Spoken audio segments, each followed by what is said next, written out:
Before light, before time, before existence as we know it, there was the void, silent, infinite, unfeeling. From that darkness, something awoke, not born, but awakened, for it had always been there, resting beneath the illusion of nothingness. It was Knull, the eldritch deity of the abyss, sculptor of the symbiotes, the first god of death. In the cradle of infinite black, Knull opened his eyes as the celestials sparked creation. He did not see light. He saw blasphemy. The birth of stars was not beauty to him, but an insult. Light was not revelation, but infection. With his blade, all black, he struck down a celestial and declared war upon creation itself.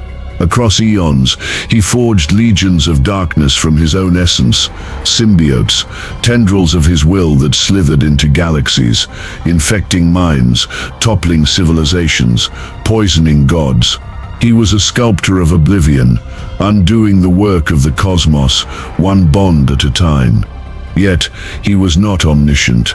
He did not comprehend balance, only purity, pure nothingness. To Knull, the universe was not a canvas, it was a desecration. There was only one truth. The return to stillness, the grand silencing. To him, life was noise. Meaningless, frenzied, foolish noise. And yet, far across the tapestry of stars, another ancient being stirred, a constant not born of darkness, but of balance. Galactus, once Galan of Tar, had survived the death of the previous universe, not to defy the new, but to regulate it. He did not feed because he hated life. He fed because he must. He was not destruction for destruction's sake. He was necessity given form. Where Knull was a god of protest, Galactus was a god of equilibrium. He devoured worlds to maintain the structure of the cosmos. He did not loathe creation, he upheld it by pruning its excesses. His power cosmic was not forged in hatred, but in the mathematics of balance. His hunger was not cruel, it was law. When Knull awakened once more in the current age, his return was heralded by blackened stars and the shrieking of devoured suns. His symbiote dragons blotted out galaxies. Even celestials began to vanish, their skulls echoing in the void, like warnings.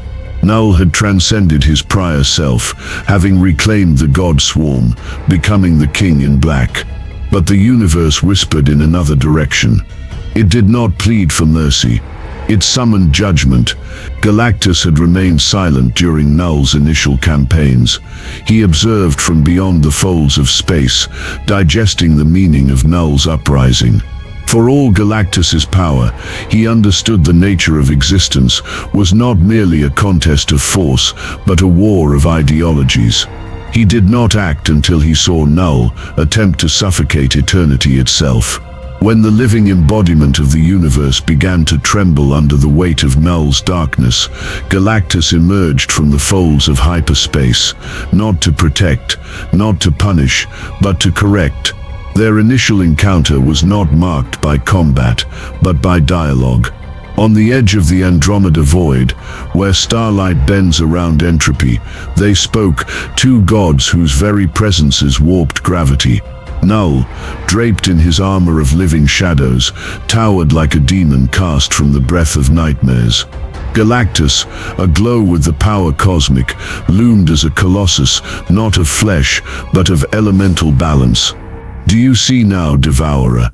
Knull's voice rolled like thunder through a vacuum. "They light candles in a storm, hoping it will warm their meaninglessness. I offer them silence, release, peace." Galactus did not flinch. "You mistake stillness for peace. You confuse death with meaning.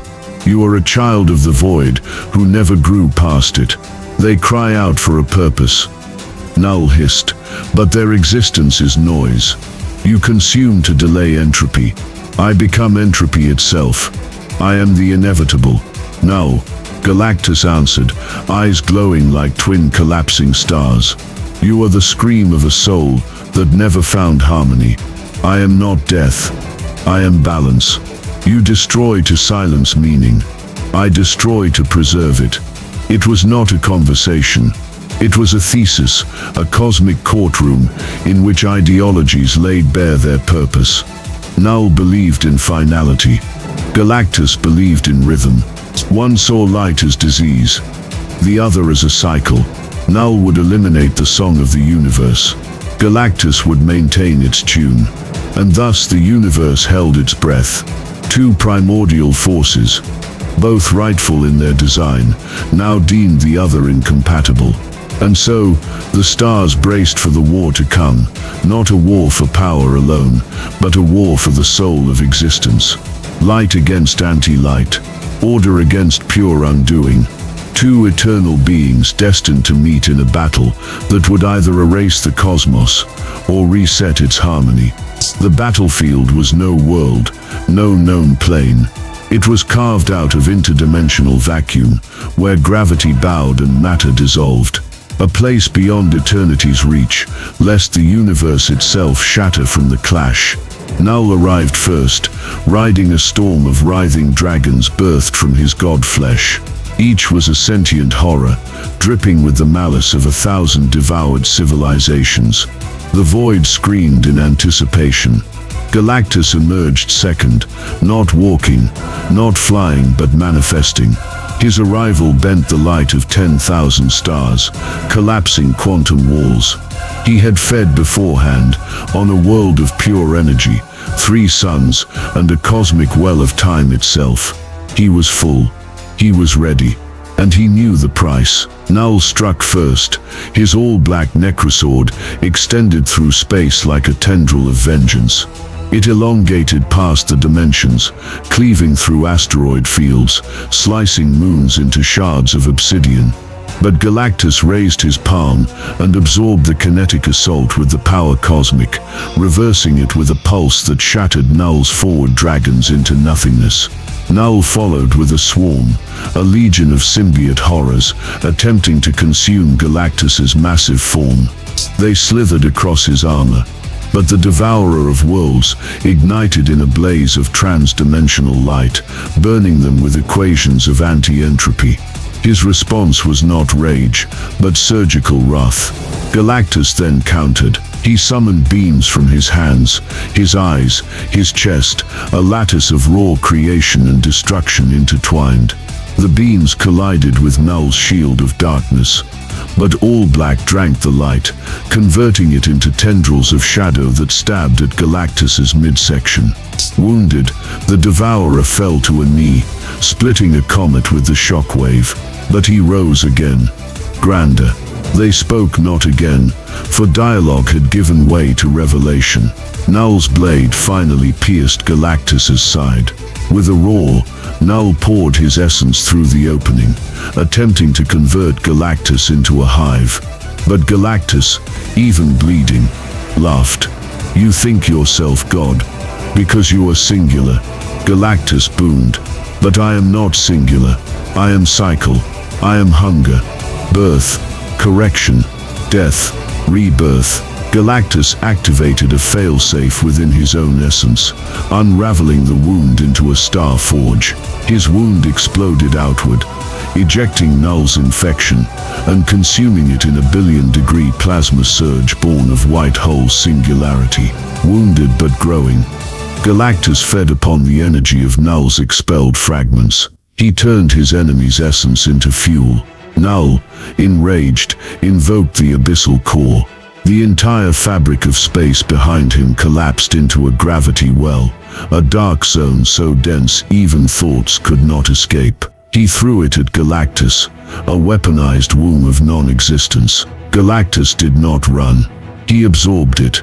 He opened his cosmic maw and drank the gravity well into himself, transforming nothing into raw mass, and from it birthed a sphere of pure cosmic balance. He hurled it back at Knull. The sphere struck Knull's form, and for the first time, the god of the void screamed, not in anger, but pain. Not physical pain, but metaphysical unraveling.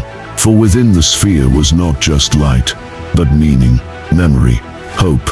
the very things Knull had denied himself. The final moment came, not with a scream, but a silence deeper than any void Knull had ever conjured.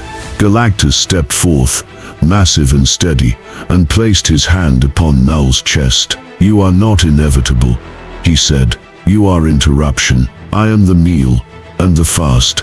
I am balance, and you are over." With that, the power cosmic surged not as energy but as law. The multiversal algorithm of existence swept through Knull, not destroying him but disbanding his form into irrelevance. All-Black shattered, not by force but by disconnection. The symbiote god fell, not into death, but into silence. True silence. No voice, no hive, no hate, and the stars once again began to sing. Galactus turned and drifted into the void, not victorious in triumph, but in principle. For it was not power alone that won. It was purpose, it was balance, it was the hunger that knew its place. Knull had sought to end the universe. Galactus reminded it why it must go on.